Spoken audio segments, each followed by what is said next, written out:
With the holidays, with fall, what do we have? One of the staple design pieces or elements are always going to be pumpkins. I want to show you an image that is going to really inspire you about painting pumpkins. Look at this tablescape. Is it out of this world? These are tiny little pumpkins that have been painted in different colors. Now, it's going to be really important that you make sure that you look at what colorscape that you want to be able to have on your table. And what's so great about the sample pots is you can mix custom colors with your sample pots, but I do love painting pumpkins in a lot of different colors, light reflective values. What I did on my table that I'm going to show you in just a minute is I loved working with creams and grays and even adding blues in. So don't think about painting all your pumpkins one color. I want you to have variables of different colors like the examples that I just showed you. One thing that you need to make sure that you do first though is clean your pumpkin. So what is on this pumpkin? Wax. When they come from these farms, they're putting a wax on top of them just like they do a lot of our fruits and our apples. So we want to make sure that we clean it. So one of the great things I'm going to do first is I'm going to take my clean slate, I'm going to put it on my lint-free rag. So I'm just going to saturate my rag like this.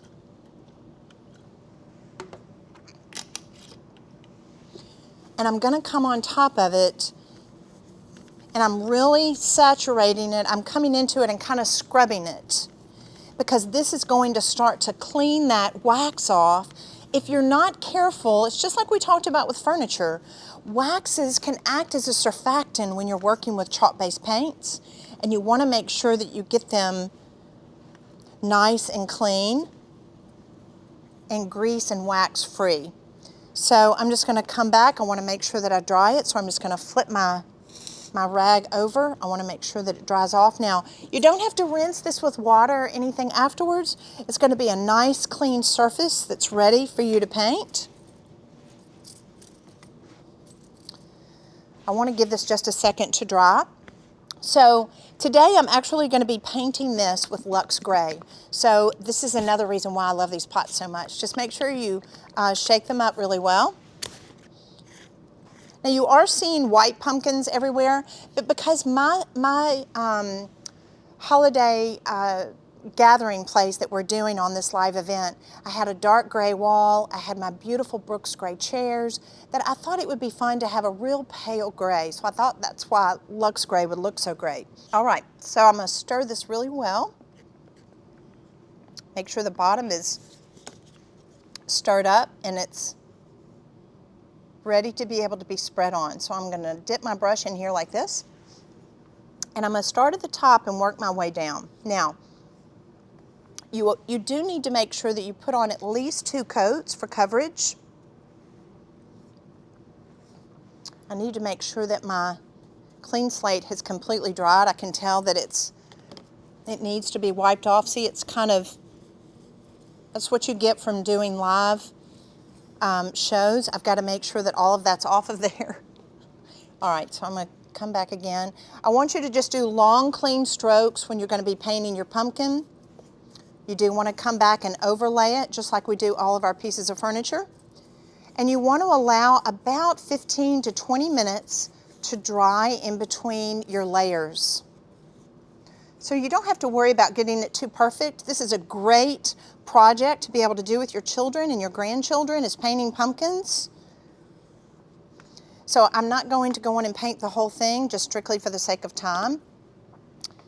And I'm going to put this off to the side, and I want to show you what my pumpkin looks like finished. So this is completely covered. It did take 2 coats. I allowed it to dry about 10 or 15 minutes in between. And I've got this beautiful matte finish. Now, you don't want to use any other paint besides a chalk-based paint in painting pumpkins. It really, you don't want the sheen from it. Part of what makes it beautiful on a tablescape is that beautiful matte finish that you have with it. And the one-step paint adheres to pumpkins so easily, or anything else that you might be painting. Some people will go to craft stores and they'll pick up plastic pumpkins. Those are very easy to paint as well with the one-step, but just make sure you use the clean slate first. So now I could leave it like this. It's adorable, like you saw on my tablescape, to just have different colors, but I thought it would be fun to add some gilding. If you were part of our workshop that we did on our live event in the summer, remember we had the zinc bucket and we gilded the handles? This is part of you learning how to be able to do different finishes. And a lot of times people will see it, and this is all about enjoying the bragging rights. What is this? What is that? Gold leaf on there? How did you get that gold? So you're going to be able to enjoy the bragging rights and show them how you did it. So let me show you. It's so easy. So you're going to find the gold and silver leaf in a little package like this. Now, gilding, we use a lot of the terms like we would a book or reading a book. You see it has a spine like this, and in between the pages of the tissue, you're going to see these sheets of gold. I love working with real gold leaf. I don't like working with just gold paints because nothing's ever going to give you the look that gold leaf will. But I don't want to work with the whole book. I want you to come back and cut it. So you see this little stem, I don't need a whole lot of gold. I've got this in my DIY pantry. I'll come back and I'll use it on a piece of furniture. I gild hardware a lot of times. So if I paint the one step or the lacquer on a piece of furniture, I'll come back and actually gild the hardware in silver or gold leaf. So you're going to be able to use it on a lot of different projects later. So I'm just going to cut this to where I don't have too much waste. I'm going to set that aside. I'm going to come back with gilding size. You're going to have to use gilding size. You can't use Elmer's glue. You can't use another adhesive. It's not going to work with gold and silver leaf. It's very important to be able to work with the right products. There again, if your Ace store doesn't have it, just tell them they'll order it for you and they'll call you as soon as it comes in the store. So you want to use an artist brush. So I'm dipping this artist brush into my size. It's spelled S-I-Z-E. Now, make sure after you dip it in the size, offload it. I don't want you to go straight from the size to the pumpkin. I want to make sure that you offload it. That does a couple of things.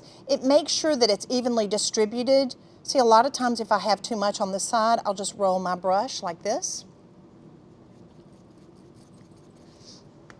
Now I don't have too much. I'm going to come back to the stem of my pumpkin and I'm just going to brush it on to where it's over the entire piece. I want to get down in the crevices that you've got on the stem. And I want to make sure that I don't go past this area right here because I'm just accentuating this. Now, if you want to get really creative, you could come back in. You could make this a gold polka dot pumpkin.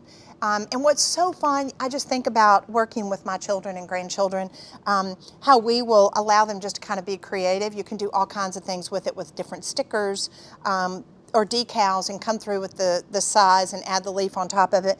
For these purposes today, I want to show you, we're going to be using just on the stem. So pull your tissue aside like this,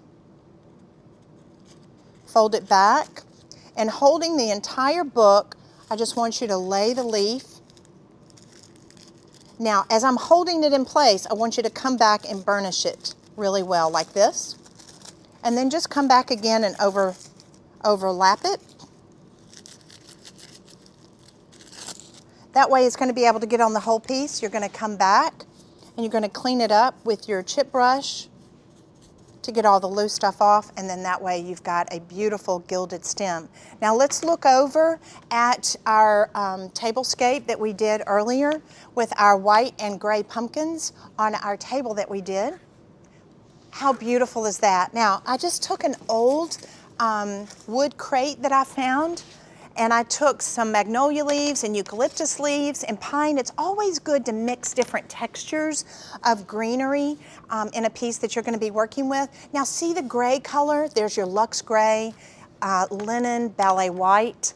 It allows you to be able to have a lot of versatility when you're painting your pumpkins and gilding those stems. I think they're awesome looking. They look like they came out of an expensive decorative store. Thank you for being a part. Until next time, happy holidays.